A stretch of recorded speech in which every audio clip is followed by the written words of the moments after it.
This is Dew.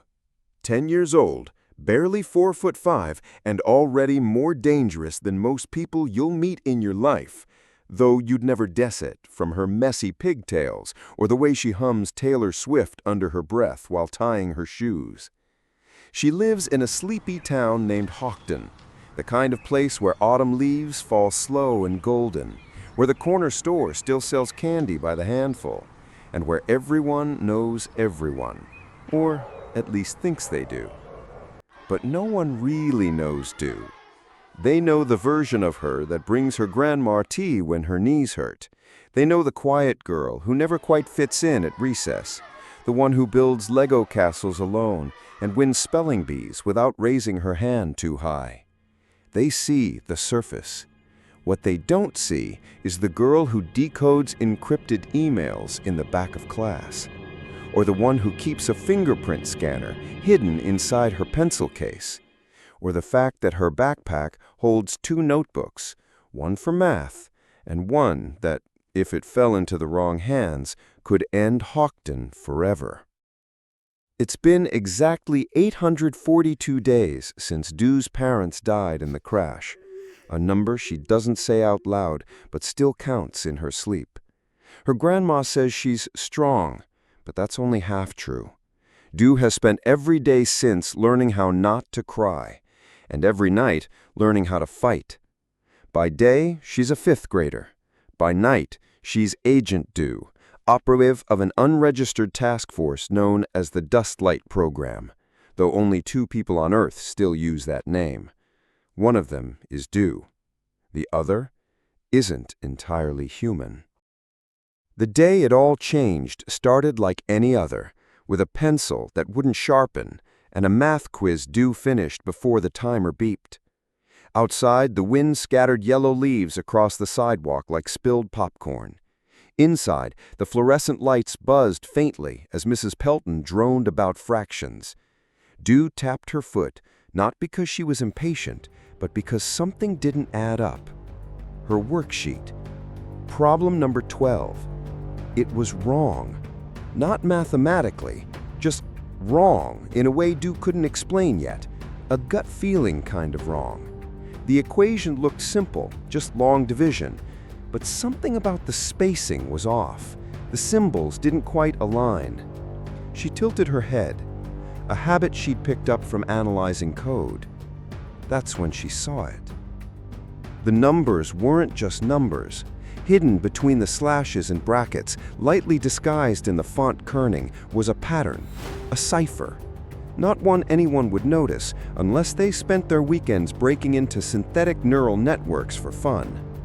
Dew blinked, then squinted. D47A. Location flagged. Priority, Hawkton Public Elementary, Room 12. Status, breach possible. Confirm readiness.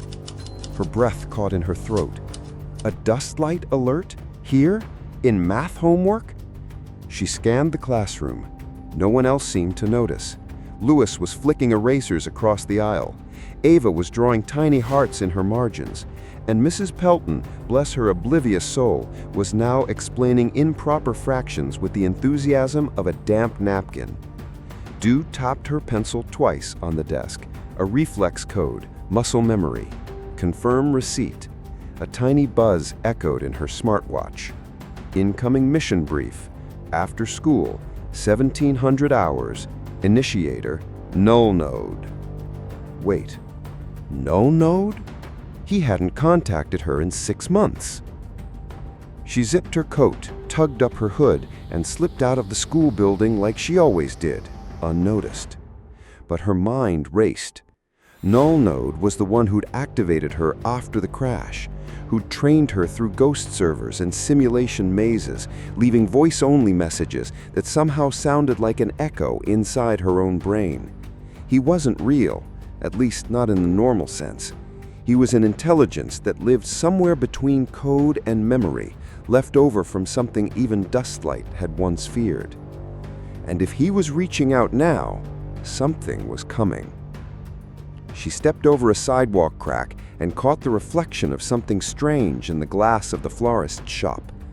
A figure, standing still. No movement, no blink. But when she turned, it was gone. Her heart skipped. Not fear, calculation. Was she already being followed? By the time she reached the porch, the sun had slunk low behind the rooftops. Hawkton's golden hour glow cast long shadows over the cracked pavement, and the air smelled faintly of dry leaves and fireplace smoke. She pushed open the door. "Du?"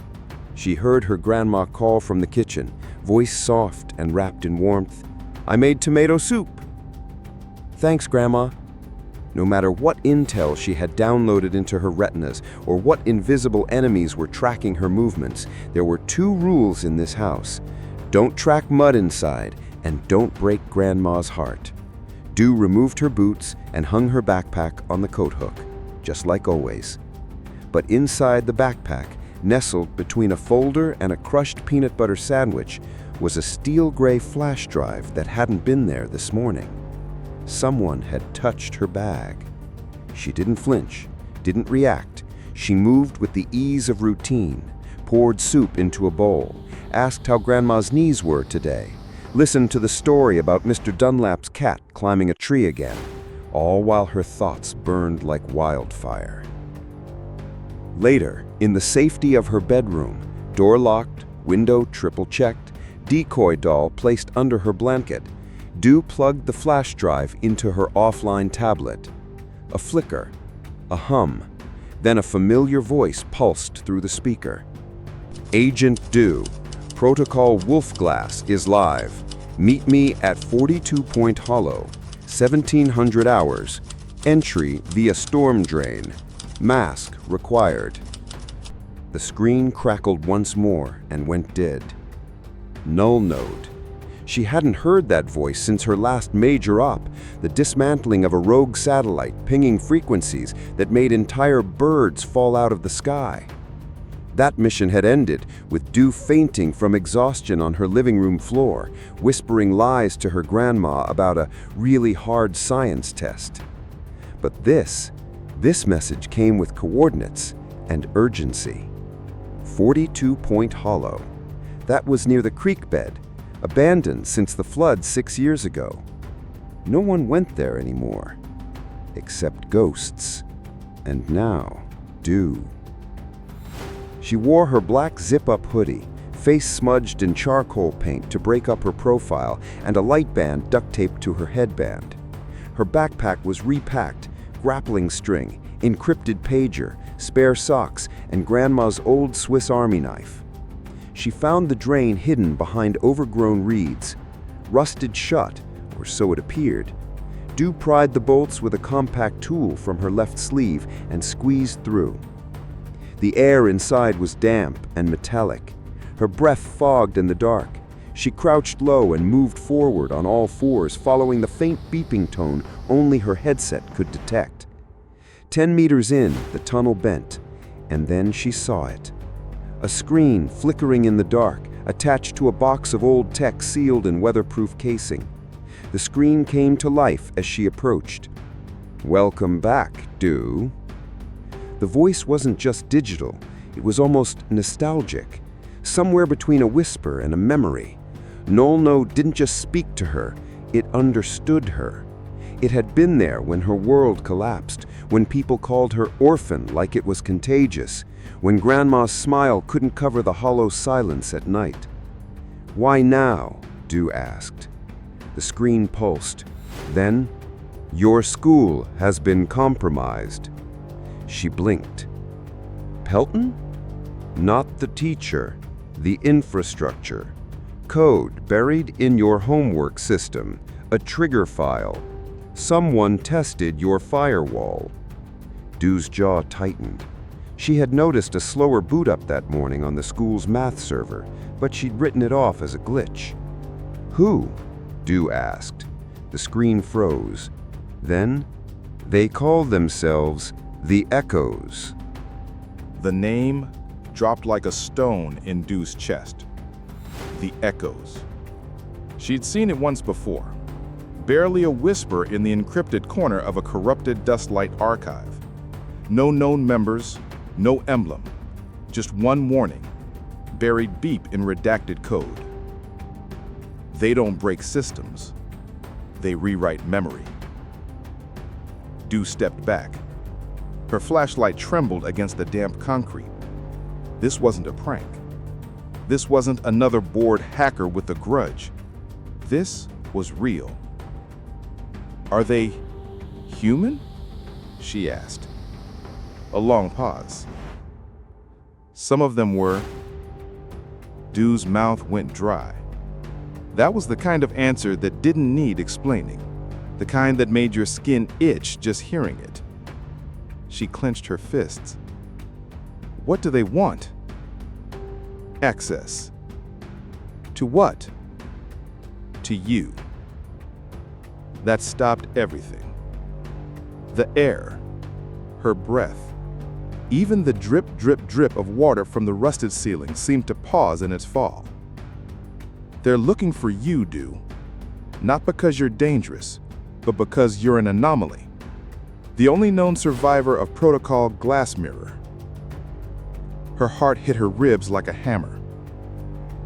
Glass Mirror. That was her parents' mission. The one no one talked about. The one she only knew existed because she once found a blood-stained map folded inside her dad's old camera case. She had always assumed, well, she hadn't really let herself assume anything. Until now. Why didn't you tell me this before? She whispered. NullNode's screen dimmed. Because I hoped you could just be a kid.